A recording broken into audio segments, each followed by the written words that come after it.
What's up, guys? Welcome back to another video on What If Deku was transported to danmachi Season 2 Part 4. Now, I know I didn't upload yesterday, and that's my bad. Let's just say, I totally forgot that today was, God, my bad, hiccuped, Martin Luther King Jr. Day, and it just skipped out of my mind on doing anything else. So, that's my bad. I'm sorry.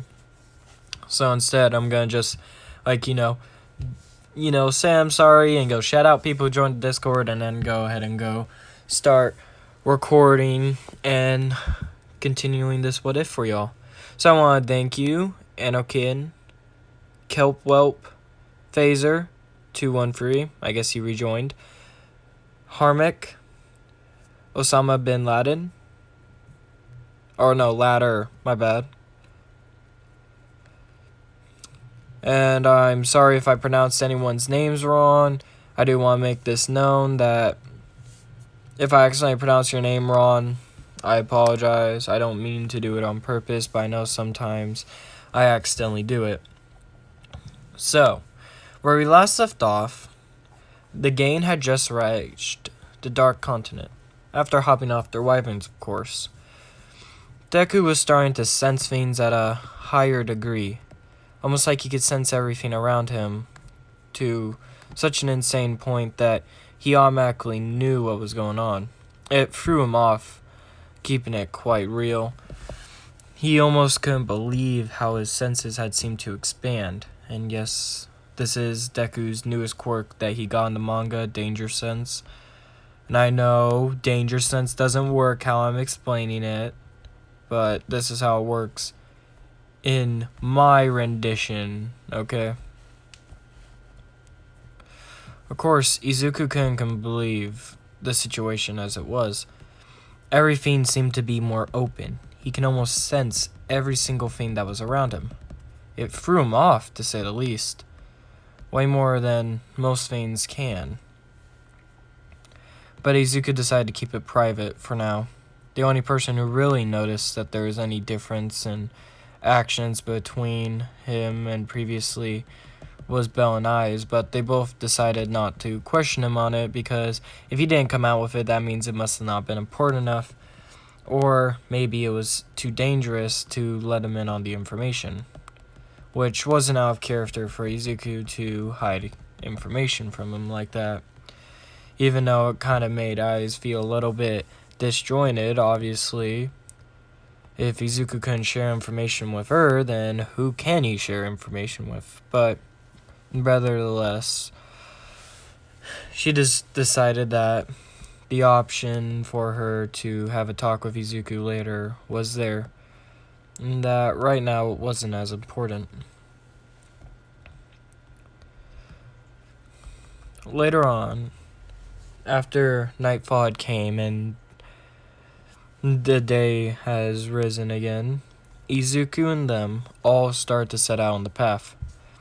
It would take them about another 2 to 3 days with pure walking. They couldn't fly there on wyvern back, of course, for a multitude of reasons. One of the major ones being that the wyverns themselves just wouldn't go forward. It was almost like they could sense what was going on, and they knew that going forward would cause issues for their own livelihoods, maybe even killing them, which none of the wyverns were down to do, of course.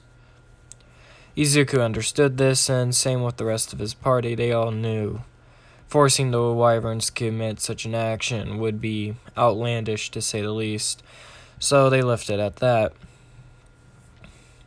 Eventually, while walking down after a couple days, Izuku noticed that Bell and Artemis had become quite close, almost to the point where if he didn't know Bell and Artemis as well, he would straight up call them lovers. Then again, Izuku knew Bell pretty well, and knew that his base personality, to say the least, kinda equivalent to acting this way, so he already knew that Bell really wasn't gonna change no matter how he saw it. So he just chalked it up to that. Of course, That was until Izuku was walking around one night and ended up hearing something quite peculiar. It was Bell and Artemis confirming their feelings for each other. Izuku already had a just idea that, Bell liked Artemis, but he didn't know that the river went both ways.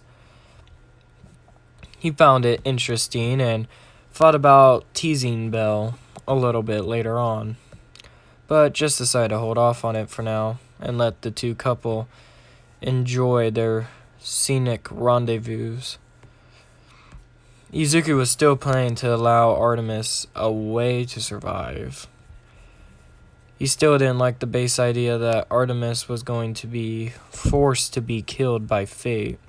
So if Izuku had a way to fix it, he was going to fix it nonetheless, no matter what the wishes were of the two other abiding parties. Izuku sighed as he stared up into the sky, and Aiz finally decided to ask what was going on with him. Izuku ended up explaining that he's unlocked a new skill, as he stated. The skill seems to be akin to heighten my senses to a major degree. It's almost like I can sense everything in the vicinity. Aiz was pretty shocked by this, but she had already experienced and expected that there was something going on with Izuku, so it wasn't too much of a shocker when he just randomly came out saying that he thinks that he unlocked a new power that caused him to feel, everything. So Aiz decided to ask, what does he mean by that? And Izuku explained that he could feel everything, which confused Aiz once again. But then he raised up his hand and went into greater detail. He stated that what he feels is more akin to the will of the world. He senses every single living creature in a close vicinity. He knows everything that's happening around him. And he gets a tingling feeling every time something's coming at him trying to attack him. Aiz was pretty curious in this ability. It seemed to be a pretty strong one. So she kept asking and inquiring more about the ability. Of course, Izuku said that his ability just seems to keep getting stronger and stronger over the coming days, and then he started to state how he could even hear various different things that couldn't be heard by a normal human. I started to understand more and more that his ability he unlocked seemed to be more than just base senses. Rather than working as a sixth sense, it worked to boost all other senses as well. Izuku sighed, stating that he could hear nearly everything that is discussed within the camp, and even stuff that's discussed farther away from him, he could hear pretty clearly. He could also smell things from about around 400 to 500 feet away with relative ease. He also could predict most movements when he was fighting up close with a person because he could hear the movements that person was making before they even made it. This caused Aiz to get like a rather confused look. Izuku sighed before continuing with what he was explaining. He then went on saying that his abilities seemed to be way stronger than even he could have predicted, almost seemingly making him a stupidly strong person. But then again, Izuku said that now wasn't the time to continue to push himself. He's here to help out Bell and Artemis, not really push his own agenda, which Aiz ended up agreeing to.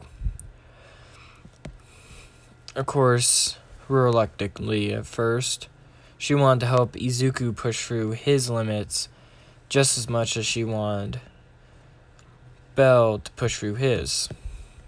She already knew that Izuku was a relatively strong person.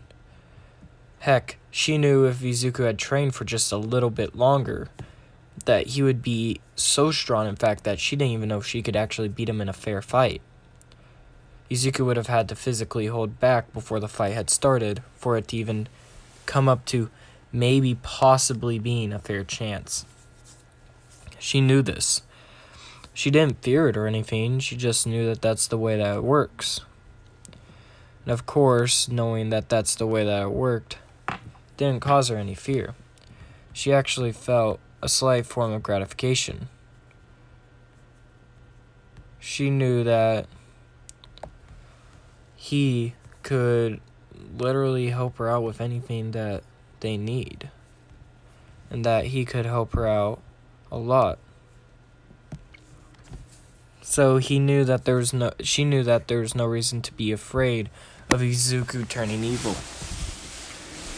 Her and Izuku both found each other quite weirdly having a form of a unique bond with each other, which caused, of course, them both to have quite a unique action case with each other.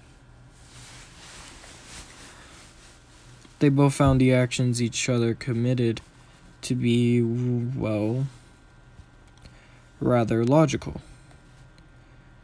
Never needing to ever push each other to the point of them fighting. They both knew that they could, well, help each other very fairly.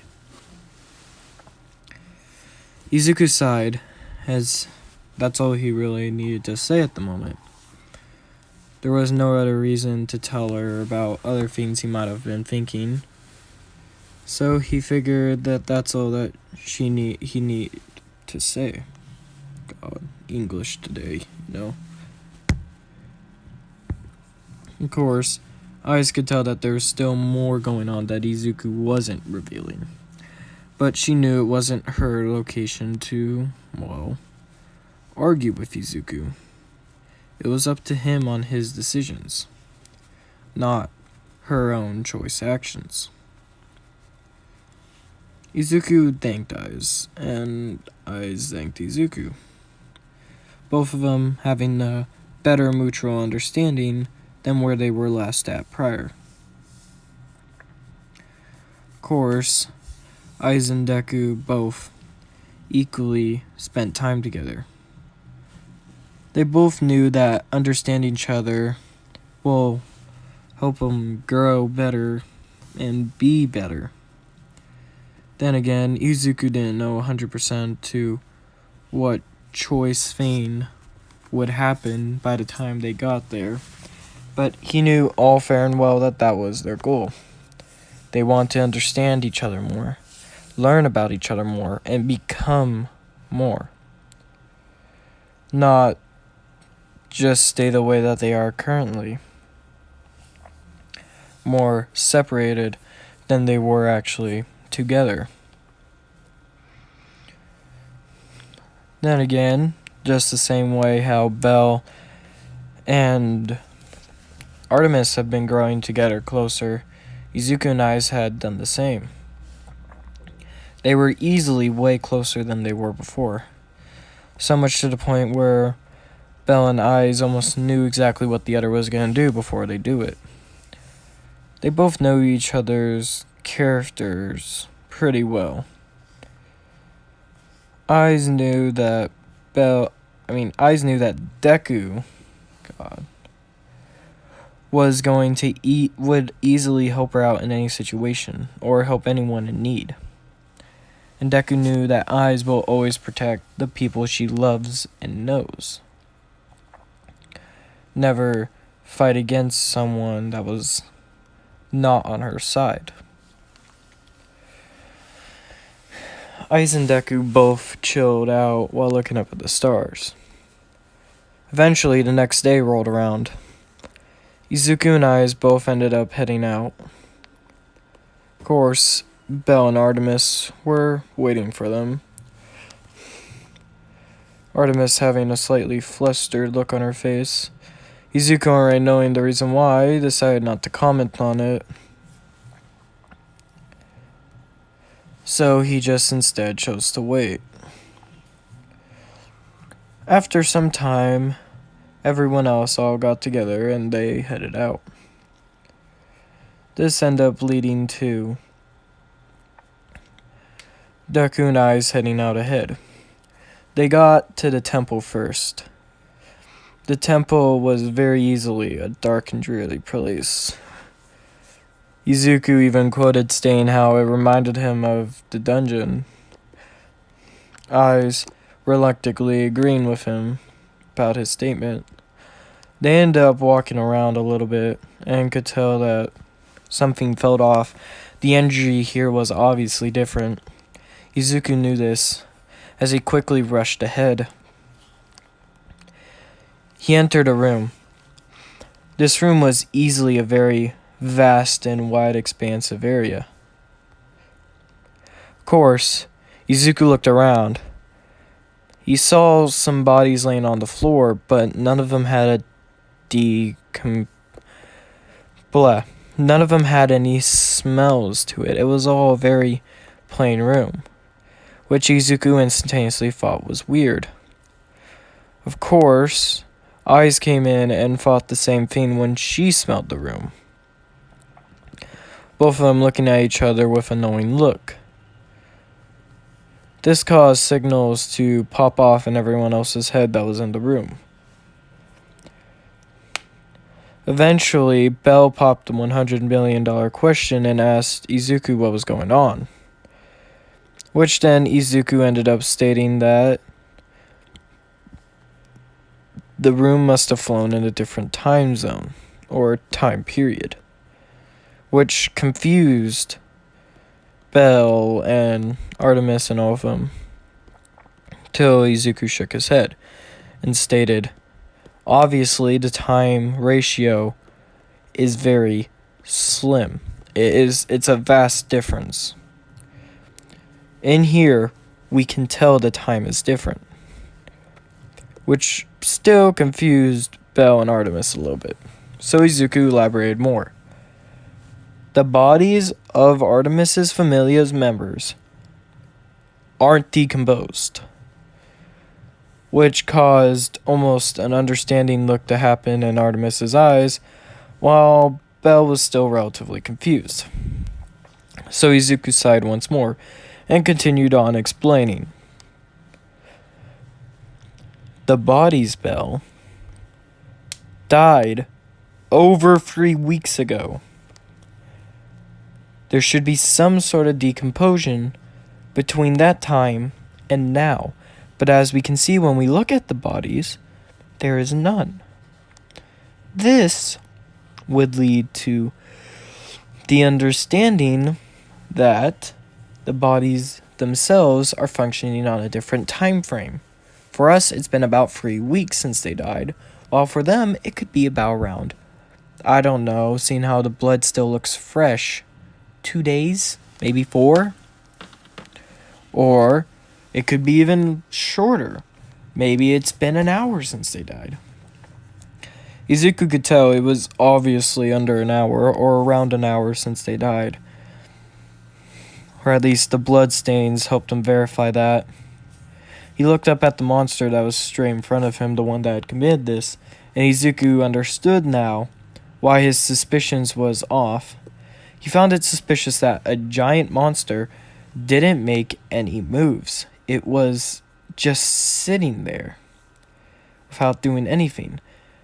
But Izuku then realized that it could very simply have been that just this time field had such a displacing effect on the monster itself that the monster couldn't react to anything. And since they got out in time, the monster itself kind of fell into this area where it couldn't do much. Izuku almost smiled at this before hiding his smile. He looked over at Eyes as Eyes looked back at him as they both start to prepare their weapons, and Bell did the same. Hermes and Artemis stepped back. Hermes was there just to fly away in case if Artemis was endangered. As Bell, Izuku, and Eyes all leapt at the monster. And that's where we're going to leave this episode off, guys. If you liked it, hit the like button. And if you enjoyed it, hit hit the subscribe button. Until next time, goodbye.